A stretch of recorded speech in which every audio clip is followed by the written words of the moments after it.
is alles weer gesynchroniseerd. Yes. Het is net een videoclipopname. Ongelooflijk. Ja. Oh, dit is lang geleden, mensen. Ik weet het. Shark Talk is natuurlijk een podcast die niet maandelijks uitkomt of niet wekelijks uitkomt of whenever, maar gewoon wanneer ik zin heb of wanneer het past. En nu krijgen jullie er 3 achter elkaar. Ik moet nu weer leren spreken gewoon. Dit is echt te lang geleden. 3 achter elkaar. Vandaag de eerste vanuit Pop William Volt.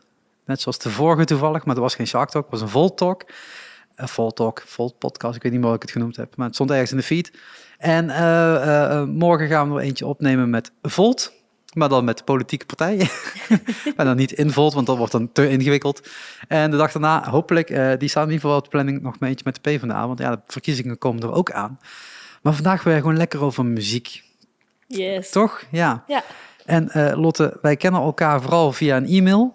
Ja, dat klopt, ja. Met wil je komen spelen? En je kunt nu niet meer komen spelen, want de show is weer afgelast en allemaal helaas, dat soort dingen. Ja, jammer. Maar ik heb je ook al een keer eerder zien optreden. Dat post ik toevallig ook van de week, want ik ben een beetje door mijn archieven aan het duiken. Om een beetje op de dag nauwkeurig te posten wat ik ooit een keer heb gedaan. Want uit een archief van 6 jaar, 7 jaar... dan ben ik al overal wel een keer op een dag geweest voor mijn gevoel. Ja, dat is veel, ja. En als ik echt mijn hele oude archieven erbij zou pakken, dan zou dat sowieso wel passen en kunnen. Maar toen speelde je nog onder een andere naam, denk ik. Ja, dat klopt, ja. Toen was het Luca Madou, toch? Ja. Luca Madou? Het is, dat was inderdaad een andere naam. En ja, in die tijd, toen zat ik nog op de Rock Academie en toen hadden we best wel een uitgebreide band. We waren echt met 7 man. Dus ja, dat was al iets anders dan wat we nu doen, ja.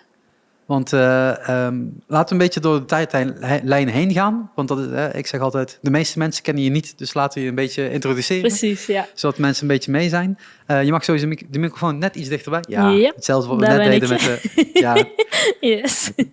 Dat maakt het toch altijd net iets verstaanbaarder. Ja, Anders moet ik er dat is heel wel veel erbij gaan zetten. Of ik moet me veel zachter zetten, dan levelen we ook wel weer een beetje, denk ik. Want je bent in Limburg opgegroeid? Ja, dat klopt. Ik kom oorspronkelijk uit Hulsberg. Uit Hulsberg, want daar worden alle rockartiesten geboren, toch? Ja, was het maar waar. Hoe ben je in contact gekomen met muziek en tot je dat eigenlijk wilde gaan doen? Nou, mijn moeder die speelde gitaar en die heeft vroeger ook in bandjes gespeeld en gezongen. En mijn vader is een platenverzamelaar, dus er stond wel altijd muziek op bij ons thuis. En dus sowieso van die kant wel meegekregen. En ik vond toen ik zo eind basisschool zat, vond ik die gitaar heel interessant, dat ik mijn moeder daar dan vaker mee zag. En toen had ik wel zoiets van, dat lijkt me super tof om ook zelf te kunnen. Dus dat is eigenlijk de eerste trigger om op muziekles te gaan. Dus toen was het, mam, mag ik de gitaar even te lenen? Ja. En toen was het, nee, niet deze, pak deze maar. Of, ja, ik mocht hem meteen ja, gebruiken, mag dus meteen gebruiken. dat was wel heel vriendelijk. Dat is wel chill. Ja. En dan is het vooral eerst zelf pielen en dan kijken waar het uitkomt? Of was het dan meteen ook wel begeleid en eens kijken wat er... absoluut eerst zelf pielen en proberen er iets fatsoenlijks uit te krijgen. En op een gegeven moment ben ik toen begonnen met gitaarles. En wat akkoordjes geleerd. En eigenlijk was het toen nog helemaal niet mijn intentie om daarbij te gaan zingen. Maar toen zei de gitaarleraar die ik toen had van... misschien kun je jezelf een keer begeleiden en er ook bij zingen. Toen vond ik dat eigenlijk wel heel leuk. En sindsdien ben ik eigenlijk blijven doen. En dan is het in het begin covers en liedjes die je leuk vindt? Ja. En dan allemaal met die platen van pap meezingen dan? Ja, eigenlijk wel, ja. Ja, inderdaad heel veel covertjes gespeeld. En volgens mij was ik 15 of 16 toen ik mijn eerste eigen liedje schreef. 15, 16? Wat was dan de trigger? Want opeens een liedje gaan schrijven, had je een voorbeeld of deed je moeder dat dan ook? Nou, ik vond het superleuk om die covers te doen. En rond die leeftijd ging ik steeds maar nadenken van... ja, wat wil ik eigenlijk gaan doen met mijn leven? En je bent dan al een beetje bezig met kiezen van wat voor een opleiding wil je gaan doen. En toen dacht ik van ja, eigenlijk wil ik gewoon heel graag van muziek maken ook mijn carrière maken. En toen dacht ik van ja... eigenlijk wil ik wel eens gewoon zelf proberen om een liedje te schrijven. En dat ben ik toen daar eigenlijk mee gaan experimenteren. En vanuit daar is toen het eerste liedje ontstaan. En welke platen zette je dan op ter inspiratie om liedjes te gaan schrijven? In die tijd, Ja? toen luisterde ik eigenlijk veel verschillende dingen. Ik was toen echt Nirvana-fan en Rage Against the Machine vond ik toen heel tof. En ja, ik luisterde ook wel veel naar Sella Sue toen. Vond ik ook heel tof. Ja, sowieso een top schrijfster, toch? Ik bedoel, Ja. haar nummers, dat zijn wel meesterwerkjes, zal ik het zo zeggen. Ja, en heel eigen vond ik Ja. toen. Ik vond die stem ook heel tof. Ja, zij heeft natuurlijk een boost gehad in haar carrière. Ja, Maar haar werk is wel heel erg dicht bij haar gebleven eigenlijk. Vanaf ja dag één. absoluut, ja. En dan probeer je dat dan na te schrijven, een beetje in dezelfde flow? Of had je toen zoiets van, ik wil niet zoals Rage Against the Machine rocken op een podium rondspringen? Of, Ja, dat eerste liedje, daar heb ik helemaal niet echt bij nagedacht. Ik dacht, ik ga gewoon schrijven. En ik merkte toen dat ik meteen over iets wilde schrijven wat ik zelf had meegemaakt. In ieder geval vanuit emotie. En dat het eigenlijk gewoon was, dit komt eruit, dus dit ga ik maar doen. Verder niet echt over nagedacht wat voor een genre dat dan zou moeten zijn, zeg maar. En waar ging het eerste liedje dan over? Het eerste liedje, dat was meteen een gebroken hart liedje. Oh. Zoals het dus hoort. echt zo 16-jarig, weet je wel. Ja, dus... En daar heb je mee de hitlijsten bestormd? Of was dat vooral thuis? Nee, dat was nog niet veel soeps. Nee, ik vond het wel... Ik was wel blij dat was gelukt. En vanaf toen ben ik gewoon steeds meer gaan schrijven. En dat songwriting proberen te ontwikkelen. En uiteindelijk heb ik toen auditie gedaan voor de Rock Academie. En wat heb je dan voorgedaan? Want de Rock Academie is een HBO-opleiding of is het een MBO-opleiding? Ja, HBO. Dus dan moet je eerst nog iets anders hebben gedaan van tevoren. Of nee, mocht je in één keer door? Ik ben gelijk door vanaf de middelbare school naar de Rock. Dus dan ben je een jaartje of 17 of zo, 18. Ja, En dan precies. meteen Maar de best Rock. nog wel jong eigenlijk achteraf. Nou ja, je kunt wel beter vroeg beginnen, zeggen ze dan. Maar aan de andere kant, het is ook niet erg om een stuk later te beginnen. Ja, het had voor- en nadelen. Ja. Ik heb ook wel eens nagedacht van... Ik was toen nog zo jong en ik heb echt, zeg maar, op de Rock Academie ben ik gaan zoeken van... Oké, wat past bij mij en wat wil ik gaan doen? En ik denk, het kan ook zijn voordeel hebben als je dat al een beetje hebt voor ogen hebt... en dat je dan met iets meer bagage, zeg maar, daaraan begint. Maar ja, dit is achteraf. Ik denk dat je aan allebei de opties wel genoeg kan leren. Zeg Want je maar. zegt, je bent op je 15e, 16e gaan schrijven... en eigenlijk 2 jaar later al naar de Rock best wel Academie. laat, ja. Laat, vroeg. Ja, toch? vroeg voor de Rock Academie, ja. Maar inderdaad, qua... dat ik echt serieus met muziek bezig was... en meteen inderdaad weer 2 jaar later zoiets... Maar wat heb je dan gedaan in die 2 jaar? Is het dan voornamelijk op je kamer zitten liedjes schrijven? Of was je ook al met een bandje bezig en wist je al welk koers je wilde gaan varen? Of... Ja, ik speelde toen in een coverbandje en ik heb toen wel wat liedjes geschreven. En ik heb toen ook een tijd op Cumulus nog in Maastricht de vooropleiding gedaan. Ik moet toch een beetje wel klaar zijn voor wat komen ging. Dus het was in mijn herinnering best wel een drukke tijd met middelbare school. En ik zat toen op het gymnasium en dat vroeg best wel veel van me. En die vooropleiding en best wel een drukke tijd. En dan maak je die stap, dan wil je naar die Rock Academie. En wat vragen ze dan van je? Wat moet je dan kunnen? Nou, in eerste instantie moest je een aantal demotjes insturen. En aan de hand daarvan werd je dan uitgenodigd om daar op de Rock te komen optreden. En toen moest ik volgens mij ook 2 of 3 liedjes spelen. En je kreeg een soort van auditieve test om te kijken of je muzikaal gehoor had. En toen heb ik volgens mij een covertje gedaan en ook 2 eigen liedjes. Dus meteen laten zien van ik kom hier niet om andersmans werk te spelen, het moet wel van mij zijn. Ja, ik dacht, ik ga meteen laten zien wat eigen is, maar ja. En hoe lang duurt die opleiding dan? 4 jaar. Is dat 4 jaar ploeteren? Nou, dat valt wel mee, maar het was voor mij wel even een zoektocht in de zin van... Ik was gewend om vanuit een boek te leren en dat zeg maar te reproduceren. En ik moest in één keer die overslag maken. Ja, dat. Ja. Nadat je dan werd beoordeeld van hoe je op een podium staat. Dus dat was voor mij in het begin ook wel een beetje frustrerend, omdat je gaat echt een proces aan met jezelf. En je kan dat niet binnen een minuut of een dag veranderen. Je moet echt inderdaad aan jezelf werken. Aan je, ja. Het is een heel ander soort leren. En het staat veel dichter bij jezelf dan gewoon iets uit een boek doen, zeg maar. En is dat dan in die 4 jaar, moet je dan aan het eind van die rit, is misschien een vreemde vraag, maar moet je aan het eind van de rit klaar zijn? Moet je dan je product presenteren?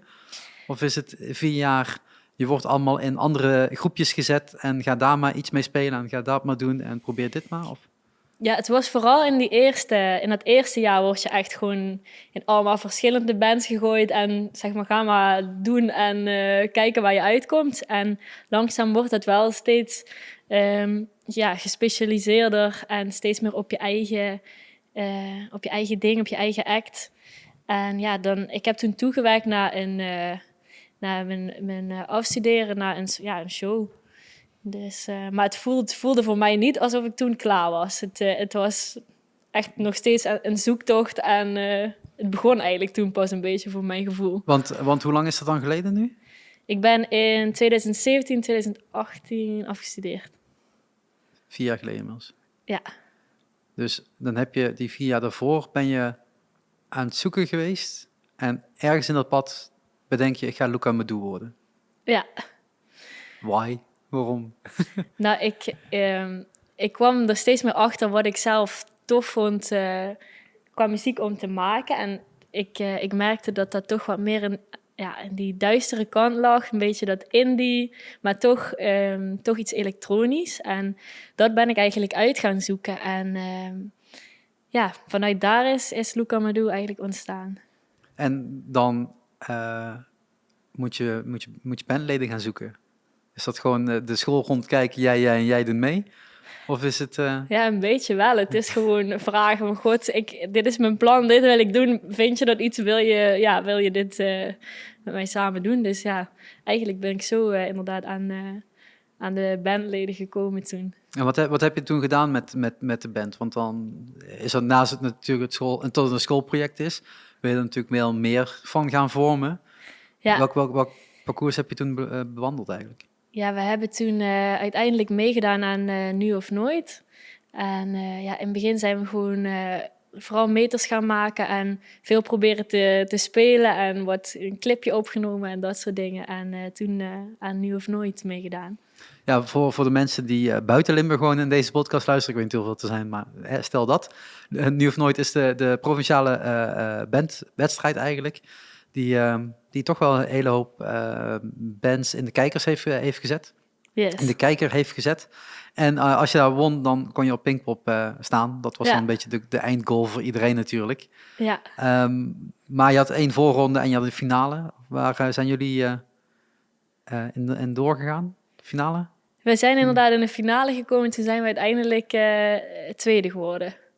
Prima toch? Ja, best wel prima, ja. Dan heb je in de kijker gestaan en je hebt meteen de druk om op Pinkpop te moeten spelen. Ja, ergens is dat ook wel lekker natuurlijk. Achteraf gezien, op het moment zelf ben je gewoon aan balen en denk je, kut.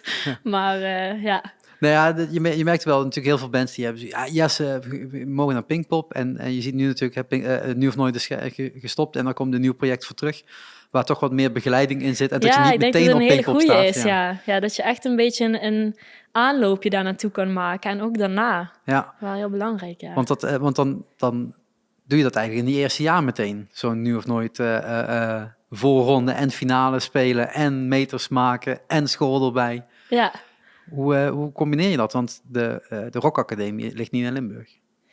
Nee, dat niet. Maar volgens mij zat ik toen in het 3e jaar van de Rock Academie toen wij meededen met Nu of Nooit. En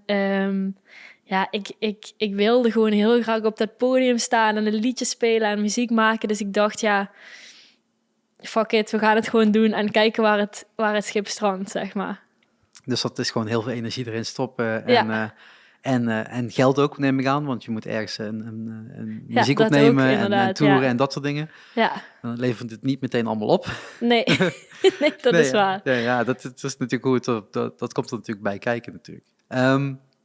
Maar dan weet je dan ook al van, dit wordt een jaar tot ik dit hierin ga stoppen? Of had je echt zoiets van, ik ga Luca Madou tot na mijn dood uitvoeren? Of, Ja, ik had toen echt zoiets van, oké, hier ga ik voor. En dit wordt echt iets waar ik in ieder geval langdurig mee aan de slag wilde gaan. Maar ik merkte ook heel erg dat het voor mezelf nog een zoektocht was naar de dingen die ik luisterde en wat ik zelf maakte. En wat ik toen moeilijk vond, was dat ik had toen die hele grote band. En dat was ergens, vond ik dat heel tof. Maar met 7 man ook best wel moeilijk om soms zoveel mensen op één plek te krijgen. En om allemaal te kunnen.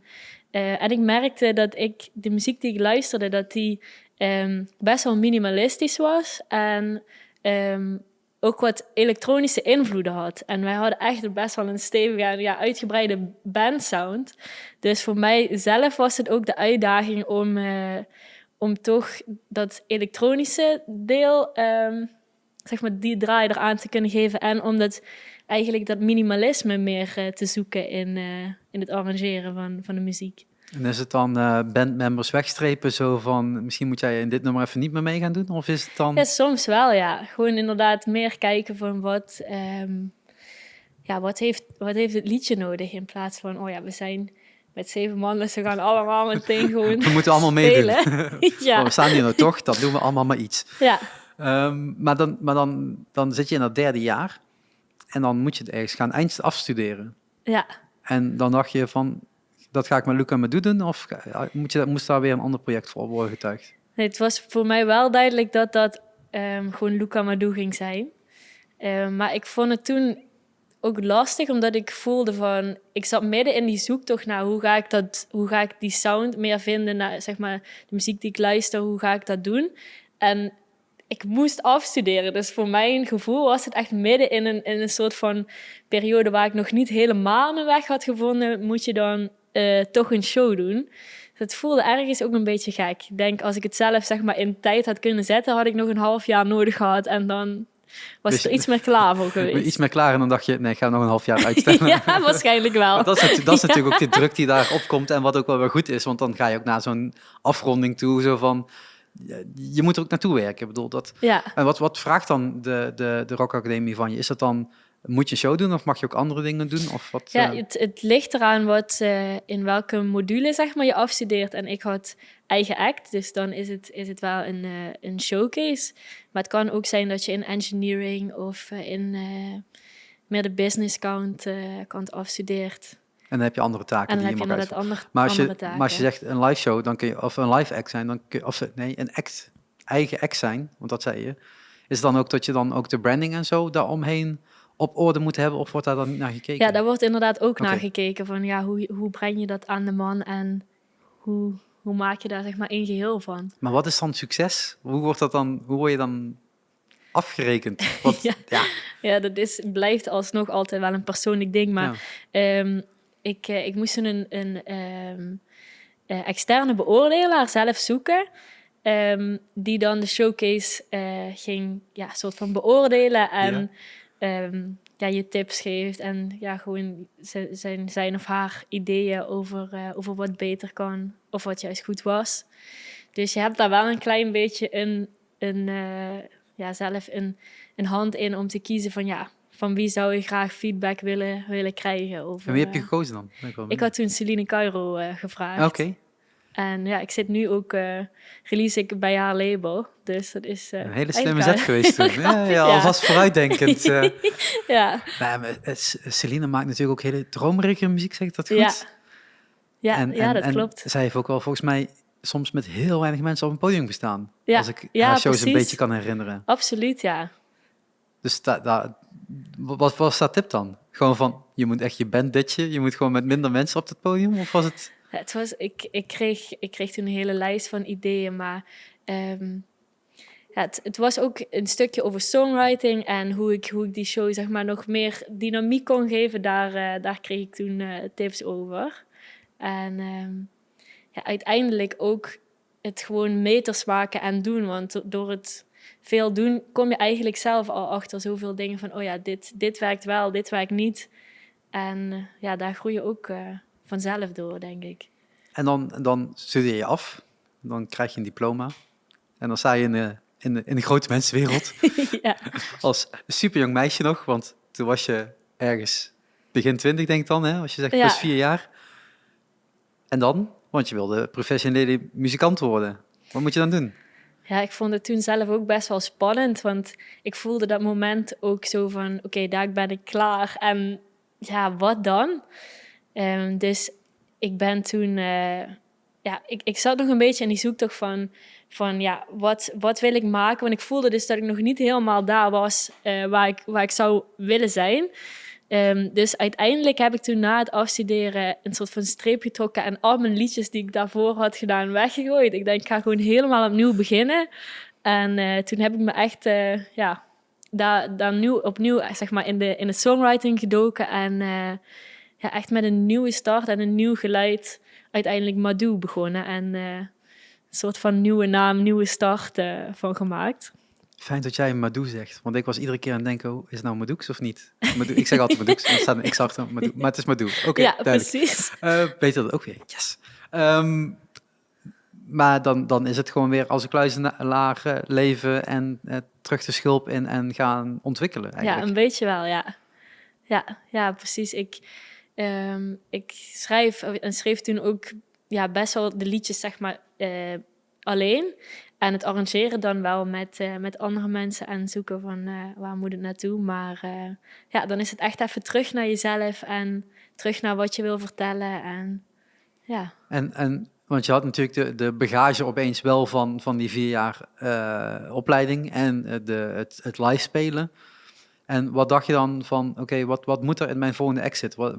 Welke elementen had je echt zoiets van, dat wil ik in ieder geval meenemen of dat wil ik doen? Ik vond het belangrijk om... ik had daarvoor echt die bandsound gehad en ik dacht, ik ga het nu anders aanpakken. Ik ga eerst eens met een producer zitten om toch dat elektronische stukje te kunnen vatten en het dan zeg maar met de instrumentalisten invullen, zodat ik die combi krijg van de organische zeg maar sound van instrumenten en dat stukje elektronica. En ik vond nog steeds die strijkers, dus de cello heel tof. Dus ik had wel zoiets van, dat wil ik wel echt blijven behouden in de muziek. En dan ga je daar aan werken en hoe lang heb je jezelf daar tijd voor gegeven? Of was dat gewoon... Ik denk ongeveer een jaar. Ik dacht, ik ga nu gewoon een jaar schrijven en gewoon doen en kijken of dat zo lukt. En dan op een gegeven moment ben ik toen naar Benjamin Rijnlander gegaan. En hij heeft een studio in Amsterdam. En toen ben ik met die liedjes wat ik dat jaar had geschreven, ben ik gewoon naar hem toe gegaan. En heb ik gezegd van, kunnen we samenwerken? Wat vind jij een toffe song om samen een productie bij te maken? En dan krijgt het steeds meer vorm. En dan vind je daar ook de muzikanten bij. Ik weet niet of dat heel snel ging. Ik denk het wel. Ja, in principe was het... van de tijd met Luca Madou speel ik nog steeds met Thomas en Mirte.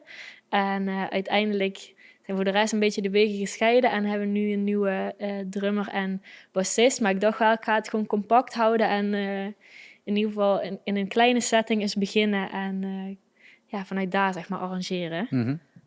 Maar dan heb je die band bij elkaar, dan ben je die sound aan het maken en dan moet je iets, denk ik toch? Ja, want dan... ja het was voor mij toen heel fijn dat ik contact had met Celine, omdat zij zit natuurlijk al jaren, zij zelf daar helemaal in. En ik heb daar veel steun aan gehad, dat zij toch zeg maar advies kon geven. En later ben ik toen ook getekend bij dat label. En dat heeft me echt een soort van houvast gegeven om gewoon te kijken van hoe ga je dat releasen, wat is je plan, wat doe je qua marketing. Dat was natuurlijk allemaal de eerste keer voor mij en best wel spannend. En dan is het fijn als je een klein beetje iemand hebt die zegt van, misschien kun je dit doen of misschien kun je daar nog eens naar kijken. Maar de last ligt wel bij jou op de schouders? Dat wel, ja. Ik vond het heel spannend ook om zo'n eerste liedje dan te releasen. En ja, zelf heb je natuurlijk al vaak gezongen en heel vaak gehoord en gedaan. Maar om dan toch, zeg maar, onder die nieuwe naam zo'n liedje naar buiten te brengen, dat blijft echt spannend. Want je weet niet hoe dat ontvangen gaat worden. En hoe is het ontvangen? Ja, eigenlijk wel heel goed. Ik stond daar heel erg van te kijken, want ik dacht, dit kan alle kanten op. En ik merkte echt dat ik van ook best wel van onverwachte kant van mensen die je dan heel lang niet gezien hebt, die dan in één keer reageren van, oh, dit was heel tof en ik wist niet dat je dit deed. Dus eigenlijk wel heel positief. Want het eerste nummer was... Runner. Runner, ja. Ja. Want dat was er opeens. Ja, want je zegt, dan kom je ook naar buiten als act zijnde. Ja. Was het toen wel meteen duidelijk voor mensen dat het een band is? Of is het eigenlijk meer een solo project waar je een band bij hebt? Het is nu inderdaad meer een solo project waar dan een band achter staat, zeg maar. Ja. Dus het is ook overal jij hebt de foto en niet Ja. 5 anderen nog erbij. Of 4 anderen nog erbij. Uiteindelijk wel, ja. Ja. Maar dat is dan ook wel weer jouw kindje. Jij moet alles gaan doen. Alles van markten. Videoclip moet er opeens bij komen, neem ik aan. En de single moet uitkomen en allemaal van dat soort dingen. En waar helpt het label jou in? Nou, het was vooral een soort van die adviesrol die Celine dan had. En ik merkte dat Celine me ook kon voorstellen aan... oh, ga eens met die werken of ga eens... voor online distributie ben ik toen bij Marius van Reewijk geweest. Dus het was meer een soort van... dat zij de juiste mensen... Het netwerk. Ja, precies. Het netwerk een beetje deelde. Zodat ik daar ook gebruik van kon maken, zeg maar. En wat is dan de volgende stap? Want dan heb je die single heb je uitgebracht... En dan wordt er opeens meer van je verwacht. Hè? Want je moet ook gaan live spelen, hè? Want dat kon toen nog. Ja. Althans, dat was het plan. Ja. Hoe bied je dat dan aan? Want dan is het echt gewoon van... hier, ik heb 1 liedje, wil je me boeken? Terwijl je nog geen live show hebt gespeeld, denk ik, dan op dat moment. Ja, ik had wel al zoiets van... oké, we moeten er dadelijk klaar voor zijn. Dus het was wel al een paar... maanden aan het repeteren en zorgen dat in ieder geval zo'n half uurtje wel konden vullen als zeg maar voorprogramma of iets. En en toen kwam eigenlijk corona al vrij snel om de hoek kijken. Ja. Dus toen lag dat stil, ja. Ja, want daar begonnen onze mailtjes, zeg maar. Ja, een beetje wel. Want we hadden als bevrijdingsfestival natuurlijk jou redelijk snel op de radar staan. Ik weet niet meer vanuit welke kant het werd geadviseerd. Misschien Pop in Limburg, misschien iemand anders. Maar deze moet je toch wel echt boeken voor je komend festivalseizoen. Want dit staat te gebeuren. En dan bieden wij natuurlijk graag een plek aan. Maar ja, toen... februari, we zitten nu een jaar later, natuurlijk precies tussen aanstekens een jaar later. En niet veel later was natuurlijk het bevrijdingsfestival aan de beurt, wat op de planning stond. Zou dat een van je eerdere shows zijn dan? Of had je dan wel al op dat moment wat gedaan? We hadden wel al iets gespeeld. Aantal shows gedaan, maar we waren echt toe aan het werken inderdaad naar bevrijdingsfestival. Ja, en dan begint eigenlijk de zomer en dan kun je allemaal van die leuke festivaletjes doen. Ja, daar kunnen we natuurlijk hier nog een half uur over gaan praten. Dat gaan we niet doen, mensen. Nee. Dat kun je in een andere podcast doen. Dat hebben we volgens mij... Dat blijft bespaard. Ja, daarom volgens mij, als je een paar Shark Talks terugluistert, volgens mij met Voltage hebben we het daar ook een keer over gehad. En nog gewoon een paar acts, dus laten we dat niet nog een keer herhalen, want dat is gewoon een hele jammere periode natuurlijk voor iedereen. Maar dan krijg je nu... we hebben net 2 nummers opgenomen. We hebben net welke nummers opgenomen? Dat heb ik helemaal niet gevraagd. Runner, ook de eerste single. En een liedje dat nog niet uit is. Dat heet Sorry. Ja, dan binnenkort wel. Binnenkort wel, ja. Dus het ligt eraan hoe snel Bram is met de mix en de master van de audio. Want de videoclip, dat heb ik vanavond wel grotendeels af natuurlijk. Maar dan is het nu een jaar later... Terwijl je eigenlijk toen al stond te popelen om je nieuwe muziek naar voren te brengen. Wat was dan opeens je plan dan om in dit jaar te gaan doen? Ja, ik moet zeggen dat ik toen echt even dacht van... oh shit, en wat nu? En de hele wereld is tegen mij. Ja, je weet natuurlijk ook niet hoe lang dat gaat duren. Dus ik heb in eerste instantie wel nog geprobeerd om wat showtjes te regelen en wat dingen te doen. Maar ik merkte, dat was allemaal moeilijk. Dus die kant heb ik op een gegeven moment besloten. Ik denk, ik laat dat even gaan en ga echt weer terug naar het schrijven. En gewoon echt het creëren. En proberen om zoveel mogelijk voor te werken, zeg maar. Want ergens anders op focussen, dat was gewoon moeilijk op dat moment.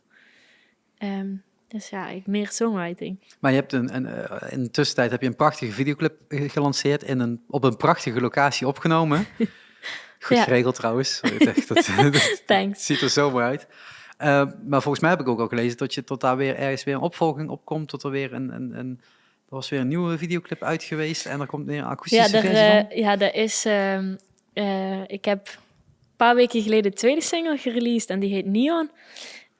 En daar komt inderdaad binnenkort heel snel een live versie van uit.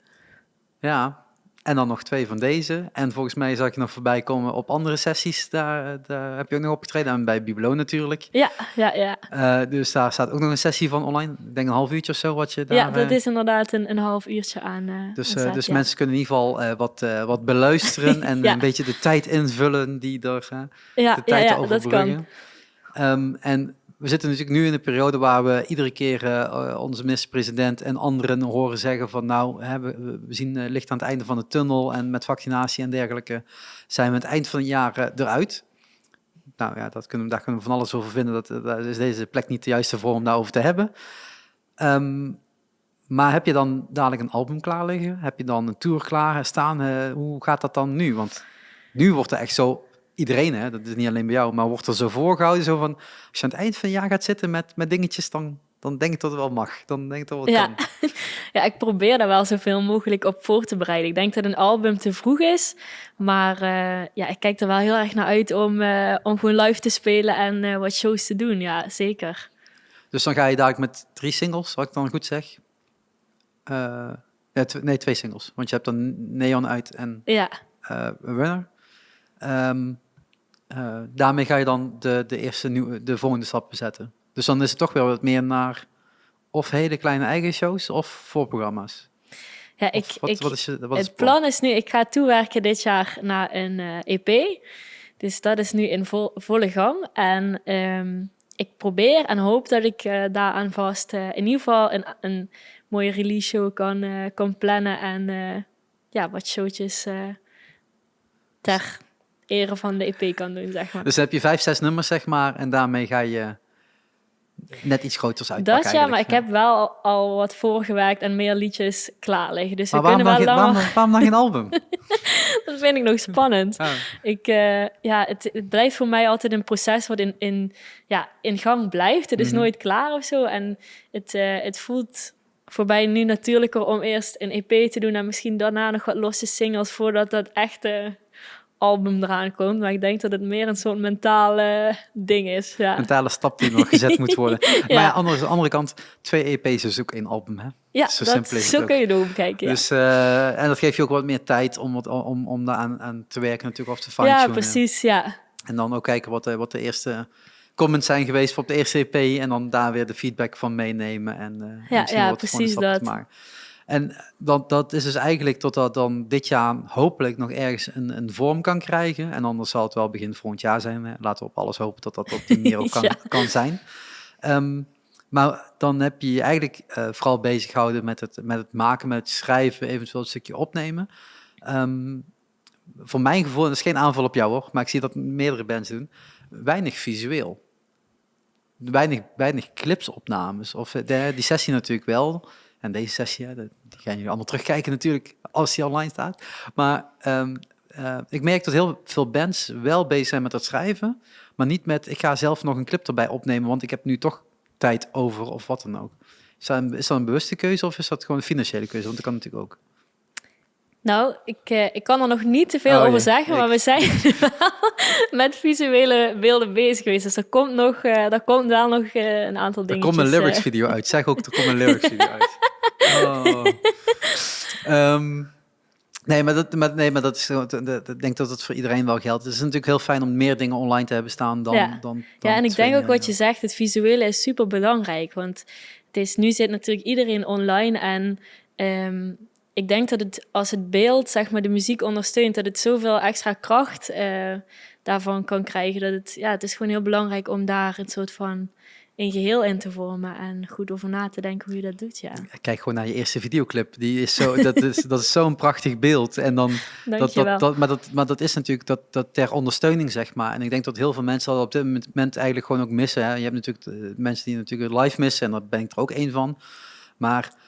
Je merkte ook, in het begin waren nog heel veel videoclips die uitkwamen, want die waren allemaal gemaakt voor corona. Ja. En toen werd er echt zo'n periode van, ja, maar we kunnen eigenlijk niks opnemen. En dan zit er echt zo heel tijd zo van... Ja, echt even een gat, ja. Zo'n gat van videoclips. En je werkt nu, alles wat nu aan videoclips online komt, zijn sessies. Dus ik denk, ja, er is best veel mogelijk volgens mij. Want ik had toevallig gisteren met Alleen te spreken. En die zeggen, ja, audiovisueel mag je echt best veel doen binnen de maatregelen. Je mag gewoon met 70 man in een plek gaan zitten als je zou willen. Ja, je moet daar natuurlijk wel aan de maatregelen houden, maar dat zou wel kunnen. Ja. Dan noem je dat een clipopname en dan mag het opeens.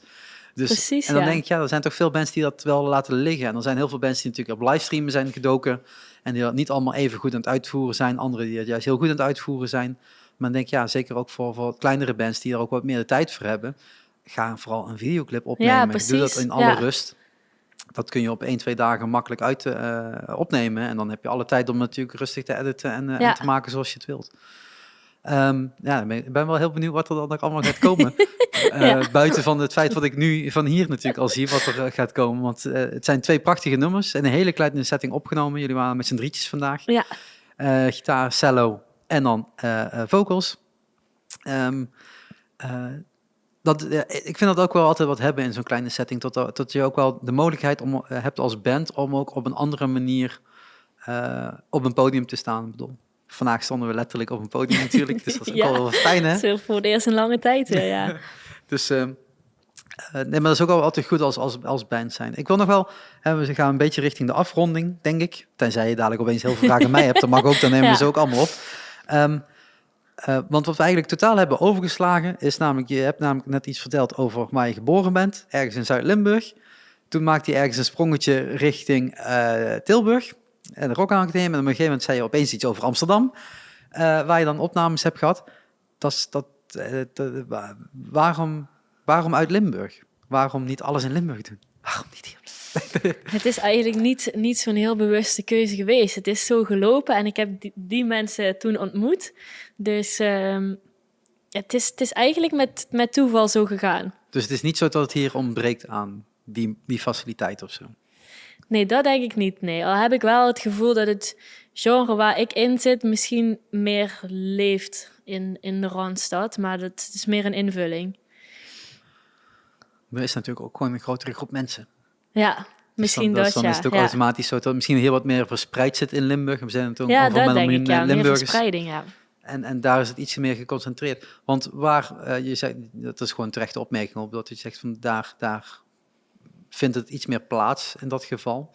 Maar waar vindt jouw muziek eigenlijk plaats op de wereldkaart? Want voor mijn gevoel is dat misschien juist wel nog buiten Nederland.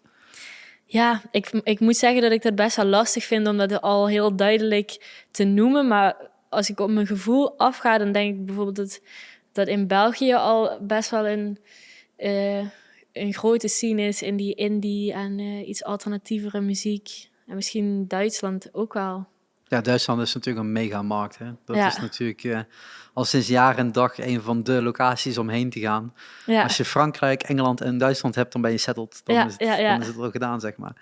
Ja, maar ga je daar dan ook... Want dan zou je juist zeggen, dan is Limburg juist een topplek om te zijn. Want je kijkt naar links heb je België, je kijkt naar rechts heb je Duitsland, tenzij je anders kijkt naar de kaart. Maar dan heb je daar heel veel juist kansen om in de EU-regio om misschien meters te maken. Heb je dat al gedaan? Of is dat weer een plan voor wanneer het kan en mag? Dat staat wel op de planning, inderdaad. Ik heb dat tot nu toe nog niet gedaan, maar ik ben er de laatste tijd steeds meer over na aan denken van hoe kun je dat aanpakken. En dus ik denk zeker dat een goede zet zou kunnen zijn. En dan iedere keer met de Limburgse vlag blijven wapperen tot je van hier bent. Nou ja, heel veel mensen doen dat niet meer. Dan zijn ze opeens weg en dan zeggen ze we zijn Nederlands of we zijn van Utrecht. En dan zie je ze nooit meer terug, zeg maar.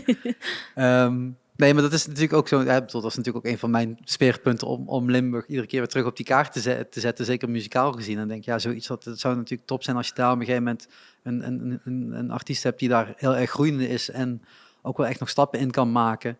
En dan, als je dat over de landsgrenzen heen krijgt, dan dat zou super tof zijn. Ja, zeker. Nou, ik hoop dat allemaal heel realistisch volgend jaar gaat lukken. Want eerst moet die tour nog hier gebeuren natuurlijk. Ja.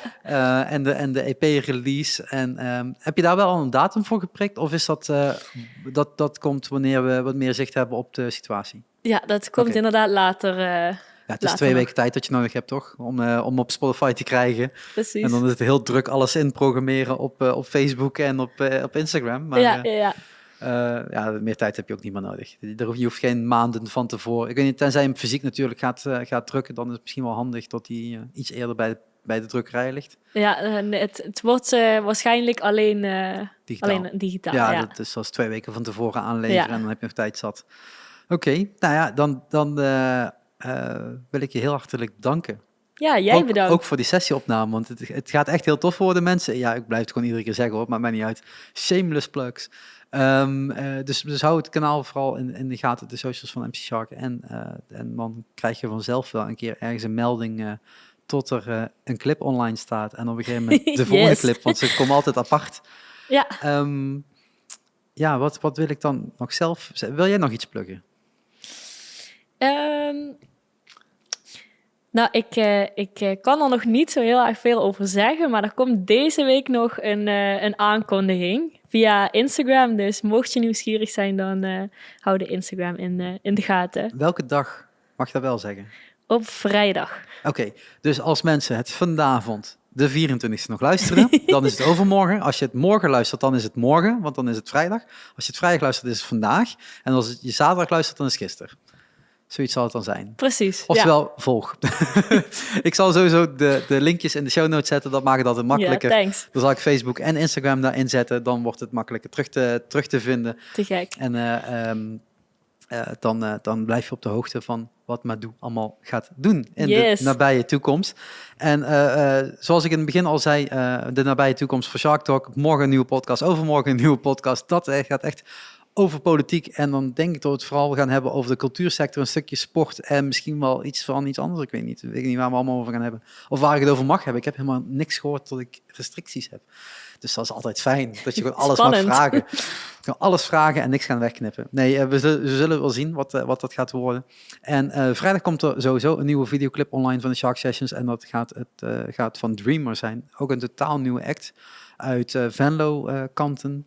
En het eerste nummer daarvan gaat online komen en het tweede nummer pas over 1,5 maand. Dus als je nu alvast wilt gaan luisteren naar iets nieuws, dan ook vrijdag. Dus vrijdag socials checken en socials checken. Een drukke dag. Ja, en de podcast luisteren. En de plaat van Epica komt ook nog eens een keer uit. Dus genoeg te doen volgens mij komende vrijdag. Binnen Limburgse landschap, zal ik het zo zeggen. En geniet vooral van het weer, want het is heerlijk weer. En dat mag. En dat kan gewoon binnen de maatregelen, toch?